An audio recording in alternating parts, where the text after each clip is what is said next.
Hi, I'm Phil Ramsey from Shelby County, Indiana, and it's May 25th, and I farm here with my wife Cindy and my youngest two sons, James and Joey, and we are living in the same area that my great-grandpa in 1865 moved here and bought a tract of land and built a couple log cabins, which we still stand today. So we've got a nice heritage here in this part of Shelby County. We're planting corn today into this volunteer wheat. We had wheat here last year with double crop soybeans, and so we're no-tilling corn into this field today.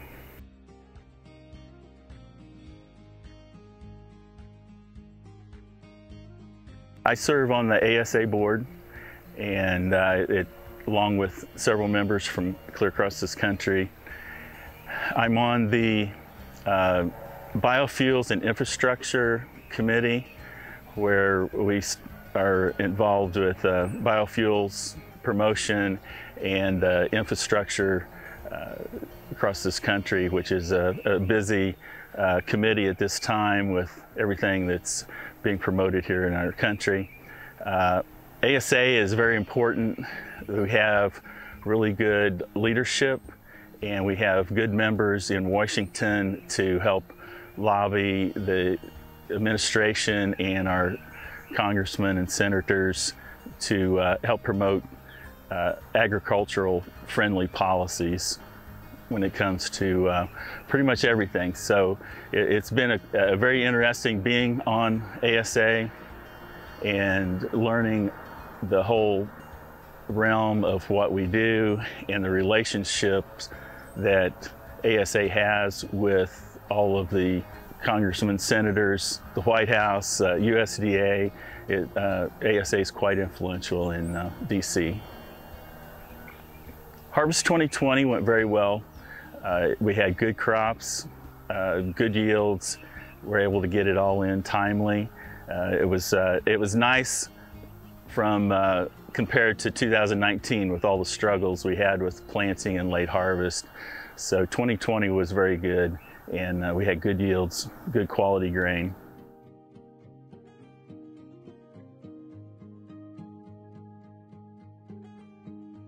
So planting season this year has gone very well.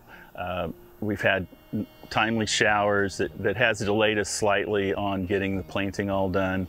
Our operation, we should finish up tomorrow with corn and soybeans. So we're in good shape. As far as the state is mostly planted, at least from the last report that we seen from the USDA.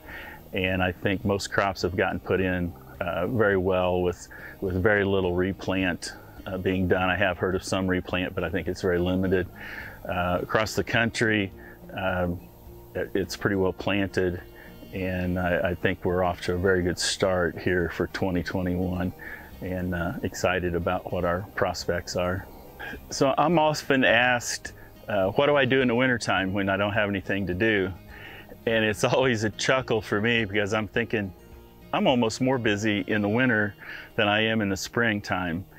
So kind of the year that we have, we start in August planning for the next spring's crop. We're ordering seed, we're making a planting plan to know how many acres of corn and soybeans, wheat, preliminarily putting our economics together so we can kind of decide what we're going to do. And so then after we get through harvest, we go into December, we're immediately talking about moving grain. We got grain sold December through May, so we have that to organize and to get shipped with our own trucks. And then we start pre-buying fertilizer and chemicals. And actually we'll start in August buying our liquid fertilizer that we put in our storage tanks that we have because the pricing is best. So as we go into December, then to January, we're buying chemicals, we're making our final seed plans, we're doing our taxes, we're getting our books caught up, we're talking to the bankers. And then we also have equipment to get ready. And we go over that with a fine-tooth comb, we change the oil, we fix anything that we can find so that when we go to the field in the spring, we're ready to go and we're not spending time repairing equipment, and we can go get the job done. And so we're very busy. We also put in drainage tile for ourselves and for other people. And so that's an ongoing project. As soon as we get crops out of the field in the fall, we're putting tile in clear through planting, and we're still installing tile today here the 25th of May. A lot of people want work done, and we got a lot of our own work to do. So we do take time, a few days off in the winter time, take a trip somewhere for a week or so. But for me, my vacation is when I'm able to start planting corn and soybeans in the spring.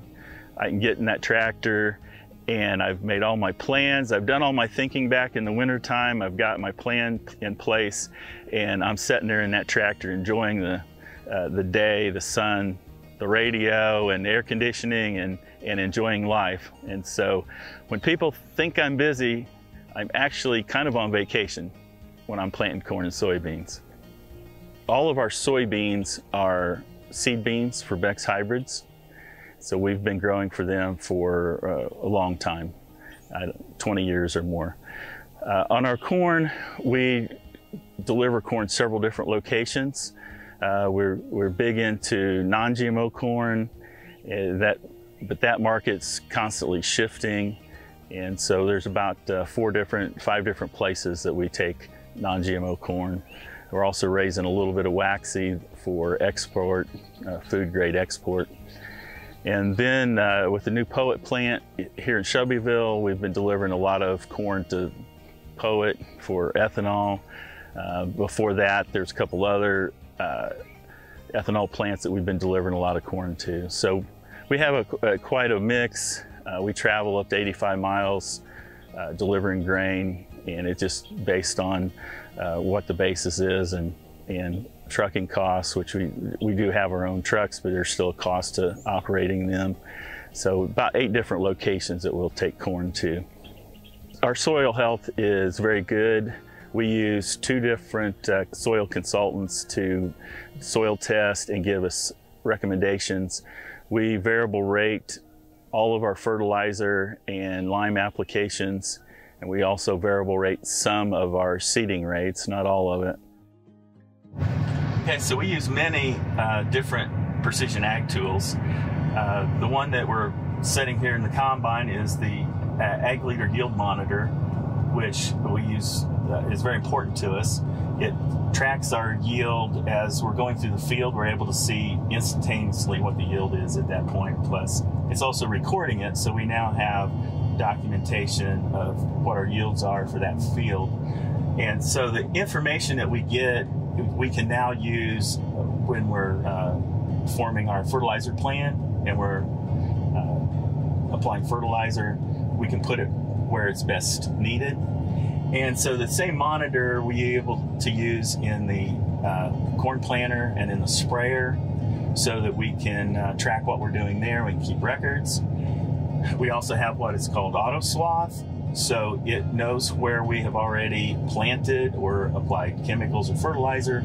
So as we turn or we overlap, it automatically shuts that tool off so that we're not over applying.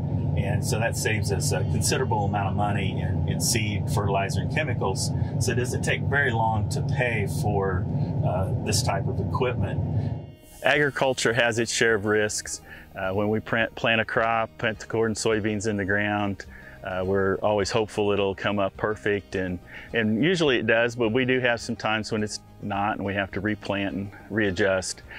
But I think our biggest risk these days is not from the weather or planting the crop. The biggest risks we have is in the marketplace. Right now we have really good prices, and it's hard to know when to sell or how to forward contract. It's very difficult to try to capture these prices farther out for the 21 crop that we haven't planted or harvested yet. Also, the government and the policies in Washington, D.C. seems to constantly be changing. About the time you adjust to what the new policy is, then you have a new administration and they have a different idea and they start changing things. And so it's, for me at my age, my biggest concern is my sons coming they're in the operation, they are partners, but I want them to stay financially viable and productive, and it's concerning what the policies are in DC with them constantly changing and trying to adjust the correct way to carry on the farming operation and the family tradition that we have here with agriculture for 150 years in this area. Well, it was nice having you on our farm today for this virtual tour and what we're doing here on May 25th. And we'll be finishing up corn and soybeans probably tomorrow. And we just really appreciate you being here. We always love to share our operation, our family, with people around the world. And you're always welcome. Looking forward to a time that you can visit our farm in person. And thank you again for taking this time.